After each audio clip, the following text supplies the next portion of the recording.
Welcome back and thanks for staying with us. PRASA and the Rail Agency, Safety Agency, will return to the North Gauteng High Court today in a bid to stop the suspension of their safety permit. Transport Minister Nzimande urged both parties to find an amicable solution to avert a national crisis. The regulator slammed the brakes on PRASA last Friday, suspending its permit and giving it 2 days to stop operating. This after a train collision left over 300 injured at a Kempton Park station on the East Rand.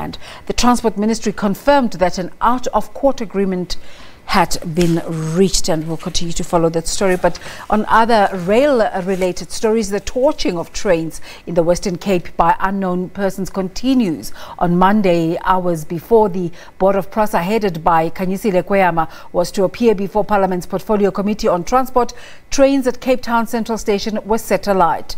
PRASA and the Minister of Transport, Nzimande, were invited to take part in this discussion, but they declined. But joining us now from our studios in Parliament is Zukie Vuka. She's the organizer of United Behind, a coalition of people's grassroots movements. And in our Seapoint studios is Brett Herron, the Mayoral Committee member for transport in the city of Cape Town. Now, let's start with Brett. Brett, what strategies could we put in place to deal with this matter that has been going on for quite a while now?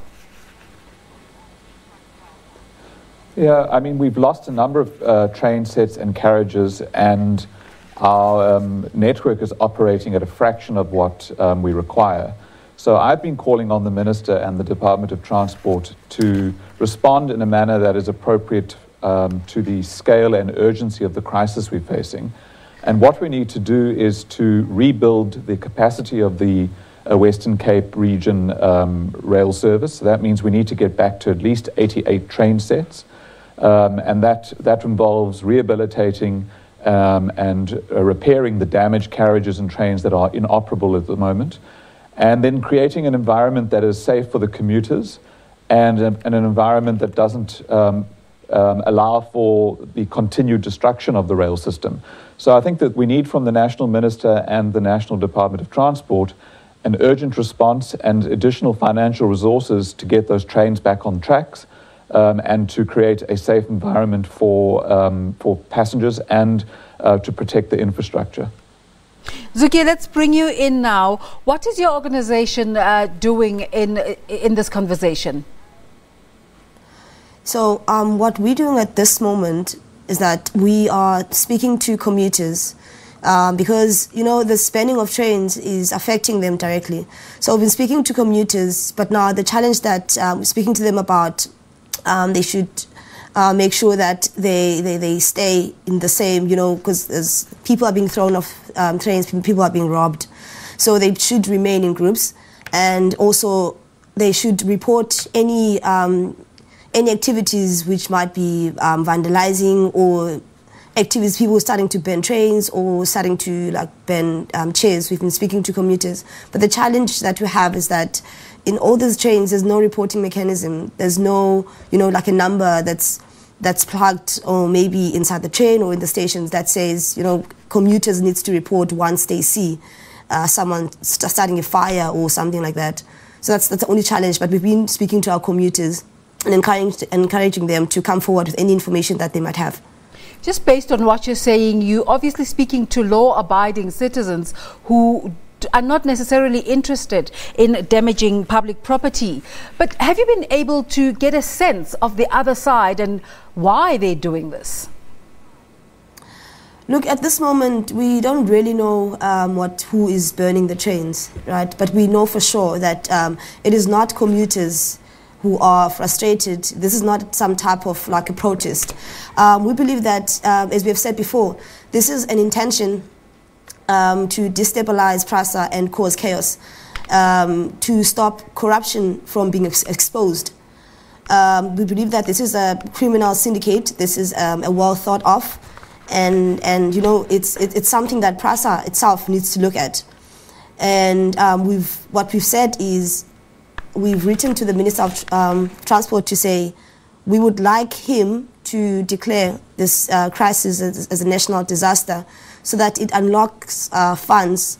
We get people from forensics to work on this. We get different stakeholders and different people to come and play. but we haven't had any positive response to that. Because we believe that if there's something that's happening within PRASA, someone from the outside will never be able to actually pinpoint and say, these are the people that are doing it. But if we have forensic people or investigators that are working day and night to find out what is going on, then obviously we would be able to find answers. And we also, in terms of, like, at this moment, we don't have anyone in custody who's been questioned in regards to this. Brett, Zukie raises something interesting, that this could be people trying to hide a trail of corruption. In your initial investigations, have you also been able to pick up this sort of narrative? Well, I mean, I agree with Zukie that this is not ad hoc protest or ad hoc vandalism, that this is well orchestrated and a campaign to destroy the rail service in the Western Cape region and in Cape Town in particular. There's certainly some element of that needs investigation. If you read the Great Bank Heist report that on the VBS bank corruption situation, you'll see that there are some fingers pointing towards PRASA and some proposals for investments in VBS. That 2 consecutive acting CEOs were apparently involved in. So there is certainly an indication of some corrupt activities at a very high level in PRASA. I'm not sure how that's linked to the rail burnings, but the carriage has been set on fire, happening routinely, frequently, is certainly not ad hoc, and I believe it is a well-orchestrated campaign by some very sinister force that wants to destroy the most important mode of transport in our city. So the National Prosecutions Authority in the Western Cape says that not a single case by the police has been forwarded to them for prosecution. Does this mean that the police are coping with the investigations and they don't need to take it a notch up? What is your sense of the investigations? Are they yielding fruit? Well, I think that, when Minister Blade Nzimande was with us in Cape Town at the end of July, on the 26th of July, we met with the Provincial Police Commissioner as part of those engagements and with the head of crime intelligence and the head of detectives. And there's been very little progress made in the investigation, in finding perpetrators and in prosecuting them. And that's a failure of both policing and our criminal justice system. I mean, we've had other public transport infrastructure damaged where the police are on the scene while the damage is taking place. Arrests have been made, but very little has happened in terms of prosecution.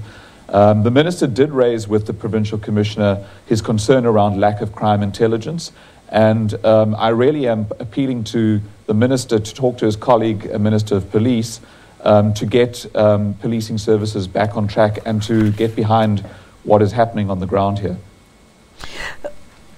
You've called for a state of emergency to be declared by the national government to deal with the torching of trains in the Western Cape specifically. Why make that call?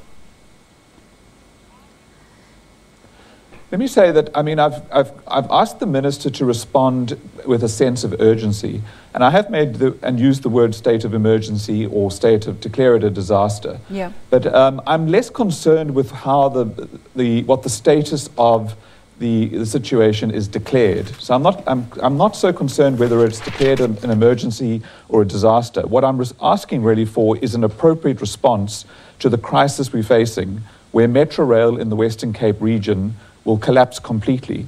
We should have 88 train sets operating, full train sets. We have less than 40, and most of them are operating without the full set of carriages. So it is an urgent call to the Minister to intervene within the powers that he has. And as I said, I'm not so concerned about whether it's called a state of emergency or a national disaster.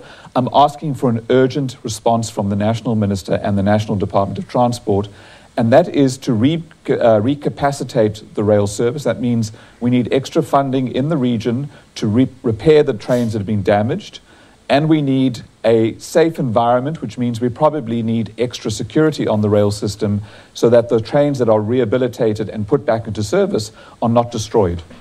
Zukie, how do you think your civic action is helping in solving this problem? And how are you able to organize commuters? I mean, they're so stretched out.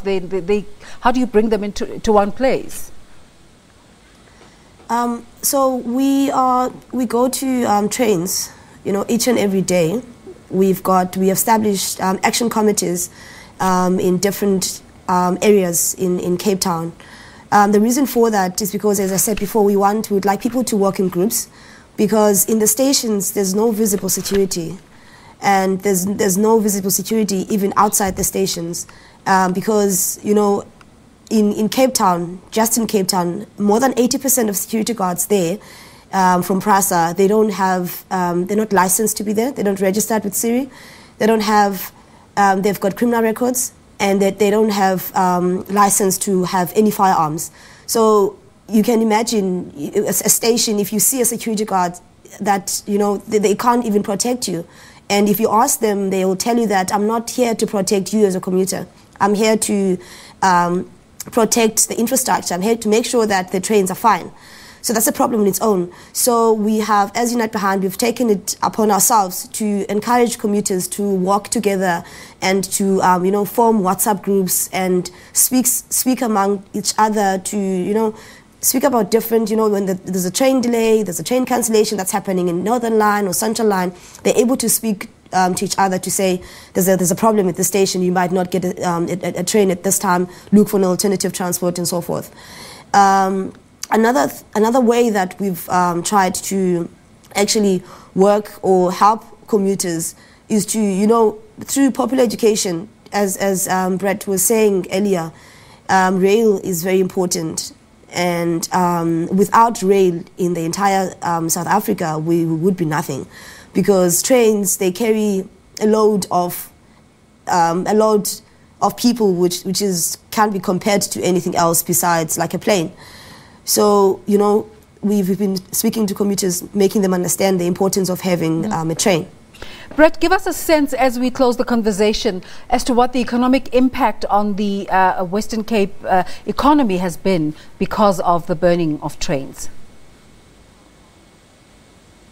Well, I mean, besides the cost of restoring those trains, which I believe is currently would be about 150 million rand to repair the carriages that have been destroyed. What we're seeing is a massive decline in the reliability of the rail service, and so therefore the usage of the rail service. So the number of passengers that are able to use trains is declining because there's a diminishing capacity. We're operating at almost like a third of what we need in terms of the rail capacity.